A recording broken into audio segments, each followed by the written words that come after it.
للہ رب العالمین والصلاة والسلام علی رسولہ الامین وعلی آلہ وصحبہ اجمعین۔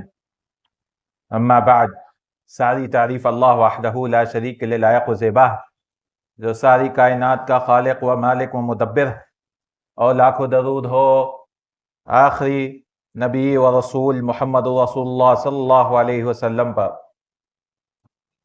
الحمدللہ یہ کتاب ہم کر رہے تھے، عقیدے کی بنیادی کتاب ہے، شرح ثلاثۃ الاصول، جو شیخ الاسلام عبد الوہاب رحمہ اللہ تعالی کی ہے، محمد ابن عبد الوہاب رحمہ اللہ تعالی، اور اس کی شرح جو ہم پڑھ رہے تھے وہ ہے شیخ ابن عثیمین رحمہ اللہ تعالی کی شرح پڑھ رہے تھے۔ کئی شرحیں ہیں لیکن یہ شرح متوسط ہے، یعنی زیادہ لمبی بھی نہیں ہے اور زیادہ چھوٹی بھی نہیں۔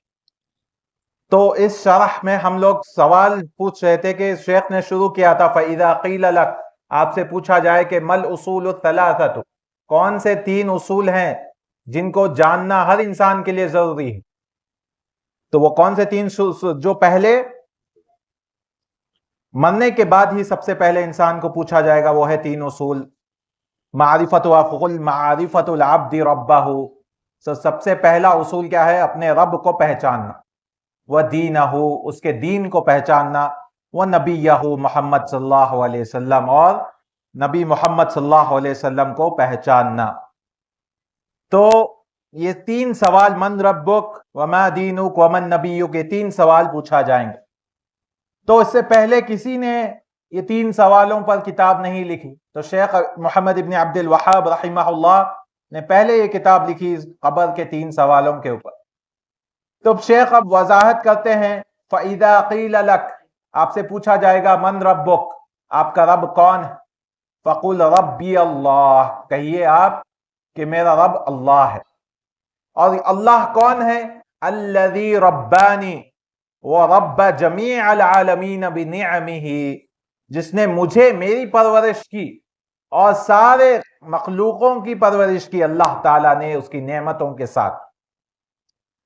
تو یہ ربا جو لفظ ہے یہ آتا ہے تربیت سے، اور عربی میں تربیت یعنی انسان کو چھوٹے سے لے کر ماں کے کوکھ سے لے کر بڑا کرنا، اس کے لیے کیا ضرورت ہے پیش اس کو مہیا کرنا، تو سب چیز کرنے والا اللہ تعالی ہی ہے۔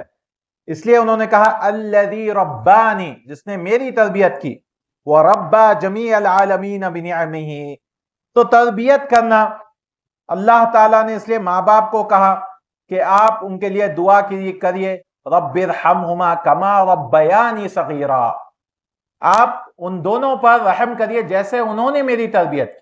تو اصل تربیت کرنے والا تو اللہ، جیسا فرعون نے بھی موسیٰ علیہ السلام سے پوچھا، کیونکہ وہ اپنے آپ کو رب بولتا تھا، انا ربکم الاعلی، میں ہی تمہاری پرورش کرنے والا ہوں، میں ہی تمہارا رب ہوں۔ تو موسیٰ سے بھی پوچھا، موسیٰ کو بھی پالا پوسا کس نے؟ فرعون نے۔ تو وہ پوچھتا تھا کہ فمن ربکما یا موسیٰ، آپ دونوں کا رب کون ہے؟ موسیٰ اور ہارون کا علیہم السلام۔ تو موسیٰ علیہ السلام نے یہ نہیں کہا مجھے پالا پوسا، انہوں نے جواب کیا دیا؟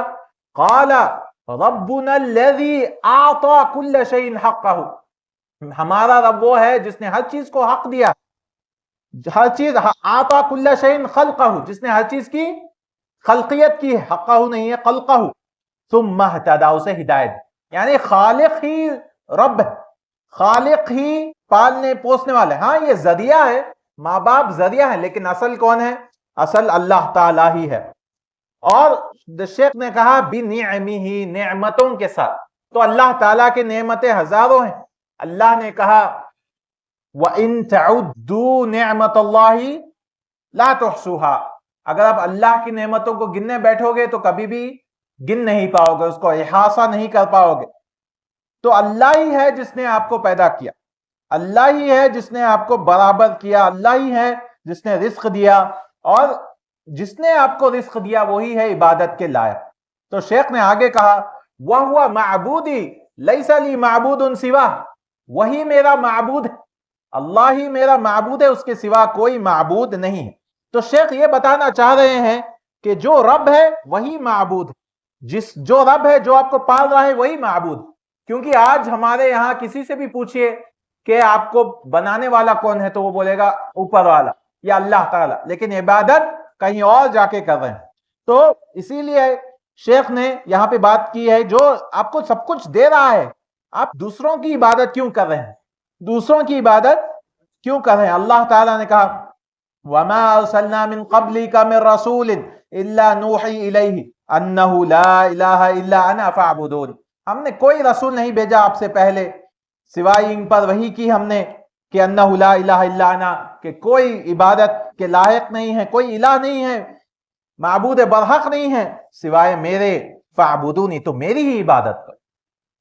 اور اللہ تعالیٰ نے کہا وما امروا الا لیعبدوا اللہ مخلصین لہ الدین، اور ان کا صرف حکم دیا گیا تھا کہ اللہ کی عبادت کرو اخلاص کے ساتھ، مخلص ہو کر، دین کو صاف ستھرا کر کر، حنیف بن کر، حنفاء. اور ہم نے جانا تھا حنیف کا معنی پہلے، حنیف کہتے ہیں اس انسان کو جو شرک سے ہٹ جاتا ہے، المائل عن الشرک، جو شرک سے ہٹ جاتا ہے اس کو کہتے ہیں حنیف. جیسے ابراہیم علیہ السلام کے بارے میں اللہ نے کہا حنیف تھے، تو اللہ نے کہا لہ الدین حنفاء، شرک سے ہٹ جاؤ، بالکل دور ہو جاؤ.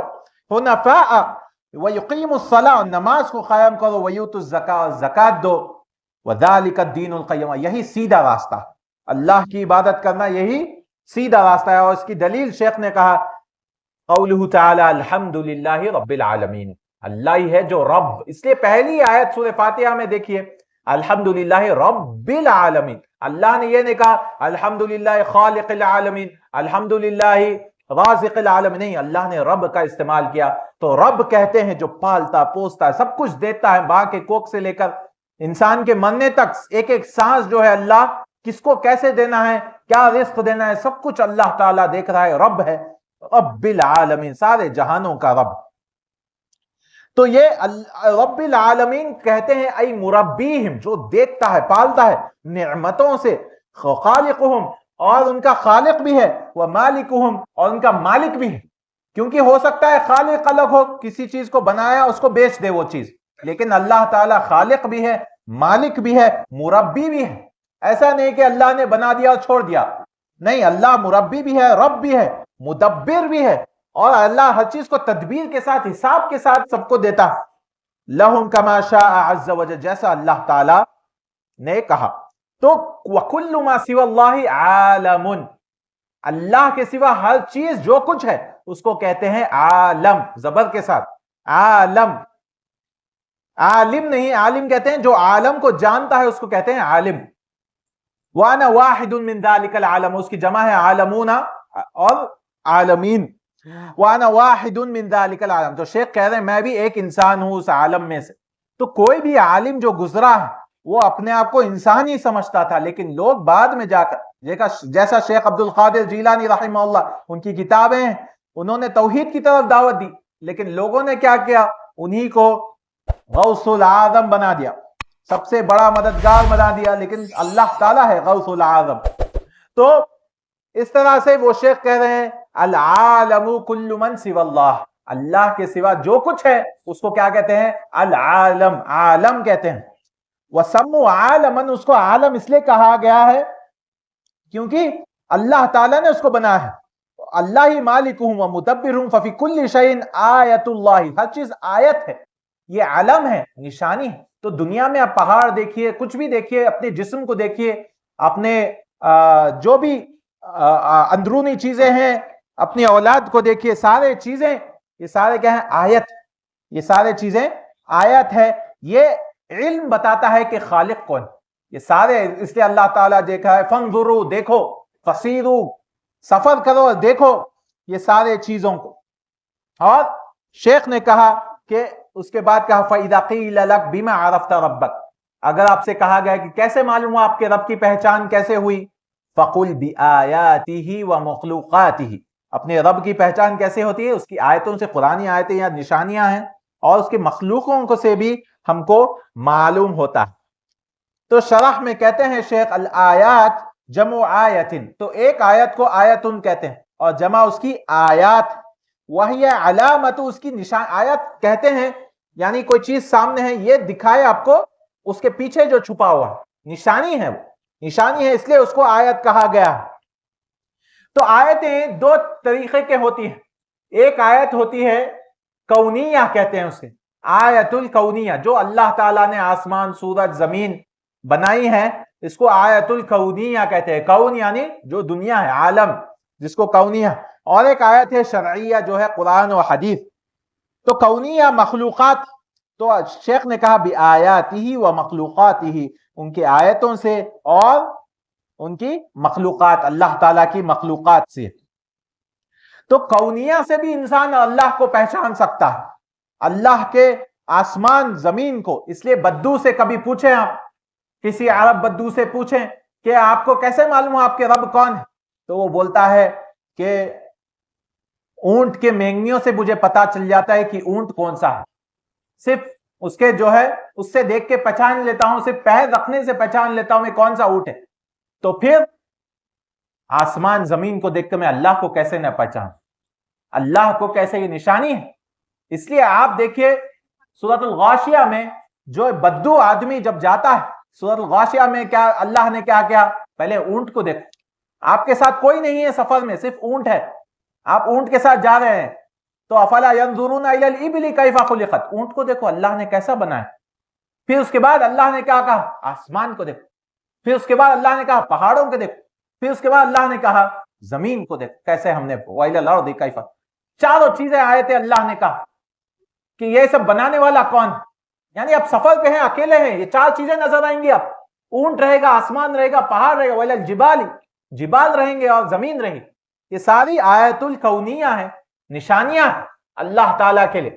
لیکن جب انسان شہر میں جاتا ہے تو یہ چیزیں بھول جاتا ہے، کیونکہ شہر والے اکثر متمذہب ہو جاتے ہیں، یعنی تمدن کے شکار ہو جاتے ہیں، یعنی سویلائزیشن میں جب آ جاتے ہیں تب یہ سب چیزیں انہیں یاد نہیں ہے۔ اللہ بار بار آپ کو مخلوقات کی طرف دکھا رہا ہے، دیکھو ان پہ غور کرو۔ کسی شاعر نے کہا وَفِي كُلِّ شَيْءٍ لَهُ آیَةٌ، ہر چیز میں آیت ہے اللہ کی نشانی، تدل علی انہ واحد، جو بتاتی ہے کہ وہ ایک ہے، اللہ ایک ہے۔ یہ سب نشانیاں ہیں، کیونکہ اللہ نے خود کہا کہ اگر دوسرے الہ ہوتے لفسدتا، تو آسمان زمین میں فساد پھیلا ہوتا۔ وَلَوْ كَانَ مَعَهُ إِلَٰهًا، اگر اللہ کے سوا کوئی اور الہ ہوتا تو بہت فساد ہو جاتا۔ کوئی بھی چیز کو چلانے والا ایک۔ تو یہ سارے چیزیں آیتیں، وَمِنْ آیَاتِهِ اللیل والنہار، آیت میں سے اللہ کی رات ہے، دن ہے، والشمس والقمر، سورج چاند، ومن مخلوقات السماوات السبع، 7 آسمان ہیں، والارضون السبع، تو ہم تو جانتے ہیں آسمان بھی 7 ہے، لیکن زمین بھی 7، زمین بھی 7 زمینوں ہیں، زمین ہے، ومن فیہن، اور جو بھی کچھ دونوں میں ہے۔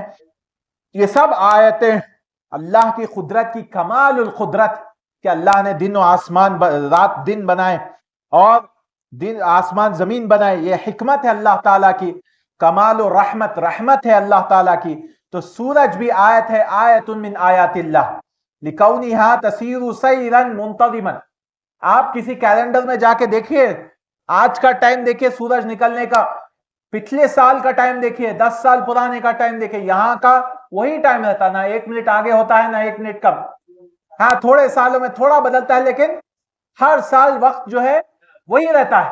آج کی تاریخ کا کیلنڈر پرانا کیلنڈر ہے، دیکھیں تو سورج جو ہے اپنے وقت پر نکلتا، اللہ تعالیٰ نے جو نظام بنا دیا ہے وہی نظام پہ سن رائز ہوتا ہے، سن سیٹ ہوتا ہے۔ سورج نکلنے کا وقت اللہ نے کہا والشمس تجری لمستقر لها ذلك تقدیر العزیز العلیم، سورج بھی چل رہا ہے، اپنے راستے پہ چل رہا ہے، مستقر للہ، اور اللہ کا تعالیٰ کی تقدیر، اللہ نے اسے کہا ہے، العزیز ہے جو اللہ زبردست ہے، العلیم جو جانتا ہے۔ تو یہ سورج کی نشانی ہے، اور سورج کو انسان دیکھ بھی نہیں سکتا، اتنی طاقتور چیز اللہ نے کہا یہ آیت ہے۔ تو دن میں جو ہے اللہ تعالیٰ نے دن میں بنایا ہے کمانے کے لیے، اللہ نے کہا اللہ نے دن کو کمانے کے لیے اور رات میں آرام کرنے کے لیے بنا ہے۔ اسی طرح چاند کو اللہ نے کہا والقمر قدرناہ منازل حتی عاد کالعرجون القدیم، سورج کو ہم نے منزلیں رکھی، یعنی چاند کو ہم نے منزلیں رکھی ہیں تاکہ تاریخ معلوم ہو سکے۔ تاریخ معلوم ہونے کے لیے اللہ تعالیٰ نے چاند قدرناہ منازل، اور اتنا وہ ہو جاتا ہے چاند حتی عاد کالعرجون القدیم، چھوٹا ہو جاتا ہے بالکل۔ اللہ نے کہا کہ کسی عرجون کہتے ہیں کھجور کی گٹلی کی طرح چھوٹا ہو جاتا ہے، عرجون القدیم. تو اللہ نے چاند کے بارے میں بھی کہا ہے. تو یہ اللہ تعالیٰ ہے جو احسن الخالقین، جو سب سے بہترین خالق اللہ تعالیٰ ہی ہے. اور اس کی کئی سارے آیتیں ہیں. اللہ نے کہا وَمِنْ آیَاتِهِ اللَّيْلُ وَالنَّهَارُ وَالشَّمْسُ وَالْقَمَرُ لَا تَسْجُدُوا لِلشَّمْسِ وَلَا لِلْقَمَرِ وَاسْجُدُوا لِلَّهِ الَّذِي خَلَقَهُنَّ إِن كُنتُمْ إِيَّاهُ تَعْبُدُونَ. اللہ نے کہا اس کی آیتوں میں سے رات دن ہے، سورج چاند ہے، تو سورج کو سجدہ مت کرو، نہ ہی چاند کو کرو. وَاسْجُدُوا لِلَّهِ، اللہ کو سجدہ کرو جس نے ان دونوں کو بنایا، ان سب کو بنایا. ان کنتم ایاہ تعبدون، اگر اسی کی عبادت کرنے والے. اور ایک آیت میں اللہ نے کہا ان ربکم، تمہارا رب کون ہے؟ اللہ الذی خلق السماوات والارض، جس نے زمین و آسمان کو بنایا. کتنے دن میں؟ فی ستۃ ایام ثم استوى علی العرش، پھر اللہ عرش پر استوا ہو گیا. یغشی اللیل النہار یطلبہ حثیثا، رات دن کو چھا جاتی ہے، جلدی جلدی پیچھے پڑتی ہے، تو دن جاتا ہے پیچھے پیچھے رات جاتی ہے. والشمس والقمر والنجوم، سورج چاند ستارے مسخرات بامرہ، ہر ایک کا کام اللہ نے بتا دیا، ہر ایک کا کام اللہ نے. تو اللہ نے کہا الا لہ الخلق والامر، اللہ ہی کے لیے خلق، اللہ ہی بناتا ہے، اور سارے معاملے بھی اسی کی طرف لوٹتے جانے والے. تبارک اللہ رب العالمین، وہی اللہ ہے جو تبارک ہے، بابرکت ہے، رب العالمین. تو یہ سورج چاند سب چیز بنانے والا اللہ تعالیٰ ہے. اور اللہ نے بندوں کو منع کیا کہ کسی اور کی سجدہ نہیں کریں. آج لوگ خبر پر جاتے ہیں یا کسی اور جگہ پر جاتے ہیں اور سجدہ کرتے ہیں اور کہتے ہیں یہ سجدہ تعظیمی، عزت والا سجدہ. نہیں، سجدہ کسی بھی طرح کا سجدہ ہو، کسی کو بھی سجدہ نہیں کرنی. یہ ہمارے بابا ہیں، یہ ہمارے وہ ہیں، ان کے سامنے سلام کرتے ہیں تو پیٹ میں منڈی ڈال کے سلام کرتے ہیں، جھک کر سلام کرتے ہیں. یہ غلط طریقہ ہے. چاہے بڑے ہو یا کسی ہو، جھکنا صرف اور صرف اللہ تعالیٰ کے لیے. تو کہا جاتا ہے نہیں یہ عزت کا ہے، نہیں یہ ہمارے خاندان میں رواج ہے، یہ اس سے شرک تو نہیں ہوتا. نہیں، جو بھی اعمال اللہ کے لیے خاص ہیں وہ کسی اور کے لیے آپ کرنے لگیں گے تو وہ شرک میں ملوث ہو سکتا ہے. انسان شرک میں ملوث ہوتا ہے. جیسے ذبح کرنا ہے، نہیں ہم کسی اور کے نام پہ ذبح کریں گے، اللہ کے نام پہ نہیں کریں گے، تو بالکل وہ شرک میں ملوث ہوتا ہے. تو اسی لیے کسی کو بھی سلام کر رہے ہیں وغیرہ، آپ بغیر جھکے سلام کرنا چاہیے اور ہاتھ ملا کر سلام کرنا چاہیے. یہ طریقہ، نہ ہی کہ جھک جانا چاہیے اللہ کے سوا کسی اور کے سامنے. اس میں کوئی بے عزتی کی بات نہیں ہے، بے ادبی کی بات نہیں. یہ شریعت ہے ہماری، یہ ہماری شریعت ہے. اور کئی بار ہوا بھی تھا، کئی علماء کو راجاؤں کے سامنے جھکنا پڑتا تھا، تو وہ لوگ کہتے تھے راجا میرے سامنے جھکو. تو جو توحید متقی علماء تھے وہ لوگ جھکتے نہیں تھے راجاؤں کے سامنے، جو ہمارے راجا تھے سلامی ماننے کے لیے. تو ایک بار راجا نے کیا کیا، دروازہ ہی ایسا بنا کہ جھک کے آنا پڑتا تھا، اس کے پاس دروازہ ہی آنا پڑتا تھا. تو وہ شیخ نے بھی جب داخل ہونا تھا ملک کے پاس، راجا کے پاس، تو ایسے نہیں جھکے بلکہ ایسے جھک کے گئے. آپ کتنے بھی کوشش کر لو ہم آپ کے سامنے نہیں جھکیں گے. یہی ہماری توحید، یہی ہماری توحید ہے. اللہ کے سوا کسی کے سامنے ہم نہیں جھکتے ہیں، چاہے وہ آپ کا کلچر ہو یا کچھ بھی ہو. تو یہ اللہ تعالیٰ کی وہ ہے. اللہ تعالیٰ نے آسمان اور زمین کو صرف 6 دنوں میں بنا ہے. تو کچھ لوگ سوال کرتے ہیں کہ بھئی 6 دن کیوں؟ اللہ چاہتا تو ایک ہی بار میں بنا دے. نہیں، اللہ نے کچھ بھی ہو تعظیم تدبیر کی ہے، پلاننگ سے کیا ہے کوئی بھی کام. ایسے ہی بغیر حکمت کے اللہ تعالیٰ کوئی کام نہیں کرتا. تو اللہ تعالیٰ کے یہاں جو تدبیر ہے، تعظیم ہے، جو حکمت ہے، 6 دن میں، اس لیے اللہ تعالیٰ نے 6 دن میں کیا. ویسا تو ہر چیز اللہ تعالیٰ بغیر کوئی سسٹم کے بنا سکتا نہیں. ہر چیز کا ایک سسٹم ہے جو اللہ تعالیٰ نے کہا. انسان کو کمانا ہے تو اسے گھر سے نکلنا ہو، یہ سسٹم ہے.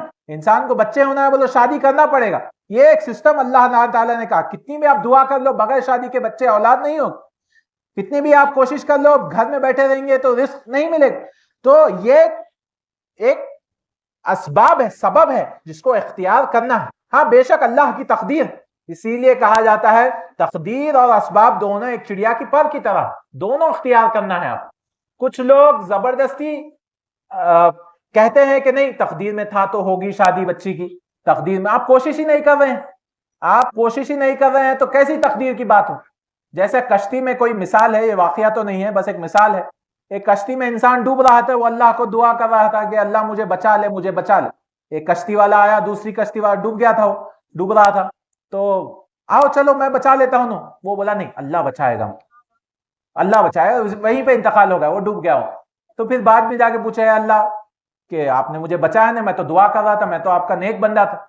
تو اللہ نے کہا میں ہی وہ کشتی بھیجایا, یہ سبب تھا, اسباب تھا جو میں راستہ بتایا تھا تمہارا, آپ کو اختیار کرنا تھا وہ سبب, جو کشتی بھیجنے والا میں ہی تھا.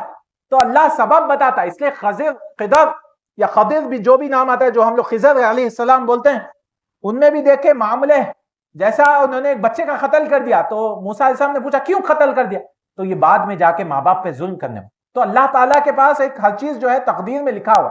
ہمارے یہاں اکثر لوگ جبریہ ہوتے ہیں, جبریہ یعنی تقدیر میں آیا تو ہی قبول کرتے, پیسوں کے معاملے میں نہیں ہوتے ویسے, لیکن دوسرے معاملوں میں بس ہوئی تو تقدیر میں شادی کریں گے, 30 سال 35 سال, یا دوسرے معاملوں میں تقدیر پر دوش دیتے. نہیں, آپ سبب اختیار کریے, پھر کوئی مصیبت آئی تو تب بولیے چلیے قدر اللہ, میں نے تو کوشش کی, اللہ تعالیٰ نے جو ہے کچھ اور لکھا تھا, کوئی بات نہیں انشاءاللہ. یعنی امتحان کے لیے پڑھنا ہے, ایگزام کے لیے پڑھنا ہے. بچہ کوئی بولے گا فیل کیوں ہو گئے, تو بولا نہیں اللہ نے تقدیر میں لکھ دیا تھا اس لیے میں فیل ہو گیا. یہ بیکار بات, تقدیر کو کبھی بھی دوش نہیں دے سکتا. اسے چاہیے تھا پڑھنا تھا, ہاں اس کے بعد پڑھنے کے بعد جو ہے وہ فیل ہو گیا ایگزام میں, تو تب جو ہے تقدیر پہ بول سکتے. گناہوں پہ, اپنے غلطیوں پہ تقدیر کا بولنا نہیں.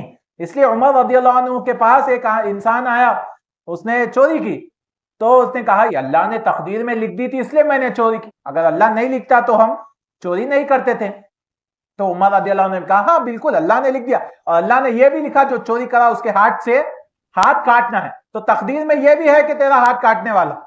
تو تقدیر سے تقدیر کو جوڑ ہے. تو تقدیر کبھی بھی گناہوں کے لیے استعمال نہیں, ہاں مصیبتوں کے لیے قدر اللہ ما شاء فعل, لیکن گناہوں کے لیے استعمال نہیں کرتے ہیں. اور ایسی کئی آیتیں ہیں جس میں کفار مشرکین بھی بولتے تھے کہ لو شاء ربنا, اگر ہاں ہمارے رب چاہتے تھے تو ہم ایمان لاتے تھے, ہم ایمان لا لیتے تھے. تقدیر پہ دوش دیتے ہیں, لیکن یہ غلط, احتجاج نہیں کیا جا سکتا. تو یہ دونوں طریقے, اسباب بھی اختیار کرنا ہے اور تقدیر بھی ہے جو ہم کو نہیں پتا ہے, علم و غیب کا ہے, کسی کو کیا معلوم کیا لکھا ہوا ہے تقدیر میں. تو ہمیشہ اچھی امید کرنا ہے. اس لیے رسول اللہ صلی اللہ علیہ وسلم نے کہا, صحابہ نے پوچھا کہ ہم عمل کیوں کریں, تقدیر اگر پہلے سے لکھا ہوا ہے, اگر ماں کے کوکھ میں ہی لکھا ہوا ہے کہ کون جنتی ہے, شقی او سعید, کون خوش ہوگا یا کون وہ ہوگا, کہ عمل کیوں کرے. تو رسول اللہ صلی اللہ علیہ وسلم نے کہا کل میسر لما خلق لہ, ہر چیز ہر انسان کے لیے آسان کر دیا گیا ہے جس کے لیے وہ بنایا گیا. اگر آپ جان رہے ہیں کہ عبادت آپ کے لیے آسان ہو رہی ہے تو الحمدللہ خوش ہو جائیے, اللہ نے آپ کے لیے جنت آسان کر دی. اگر آپ کو گناہوں کی طرف جا رہے ہیں تو اللہ تعالیٰ سے واپس لوٹنا چاہیے, رجوع کرنا چاہیے اور توبہ استغفار کرنا چاہیے, کیونکہ عمل کرتے رہنا چاہیے. نیک امید, حسن الظن رکھنا ہے اللہ سبحانہ و تعالیٰ, برا ظن نہیں. اور کبھی بھی مصیبت آتی ہے انسان برا سوچنے لگتا ہے, کوئی بچہ بیمار ہو جاتا ہے یا کوئی بیمار ہو جاتا ہے تو انسان سمجھتا ہے کیا ہوتا کہ انتقال ہو جاتا ہے, یا کچھ ایسے برے خیالات, یہ سب شیطان کی طرف سے ہوتے. ہمیشہ اچھا امید رکھنا چاہیے, مستقبل کے بارے میں, فیوچر کے بارے میں بھی اچھی امید رکھنی چاہیے, سب اچھا ہونا. لیکن کچھ لوگ غلط فہمی میں اچھی امید کے ساتھ اسباب بھی اختیار کرنا, اسباب کہ بھائی میں ایگزام میں پاس ہو جاؤں گا, لیکن محنت بھی کرنا ہے, کوشش بھی کرنا ہے. تو دو غلط راستوں سے بچنا ہے, افراط و تفریط سے بچنا ہے. ایک جو نیگیٹو ہو جاتے ہیں, منفی خیال والے کہ کچھ نہیں ہوگا, کچھ نہیں کر سکتے, یہ بھی غلط ہے. ایک مثبت ہو جاتے ہیں لیکن کوئی محنت نہیں ہوتی ہے ساتھ, کوئی محنت نہیں. آپ مثبت رہیے, محنت کے ساتھ, کوششوں کے ساتھ, عمل کے ساتھ. تو یہ اللہ تعالیٰ سے دعا ہے. انشاءاللہ تعالیٰ آگے بھی رب کے بارے میں باتیں آئیں گی, اس کے بعد دین کے بارے میں آئیں گی انشاءاللہ تعالیٰ. وَأَقُولُ قَوْلِي هَذَا وَأَسْتَغْفِرُ اللَّهَ لِي وَلَكُمْ وَلِسَائِرِ الْمُسْلِمِينَ سُبْحَانَكَ اللَّهُمَّ وَبِحَمْدِكَ أَشْهَدُ أَن لَا إِلَهَ إِلَّا أَنْتَ أَسْتَغْفِرُكَ وَأَتُوبُ إِلَيْكَ. السلام علیکم و رحمۃ اللہ.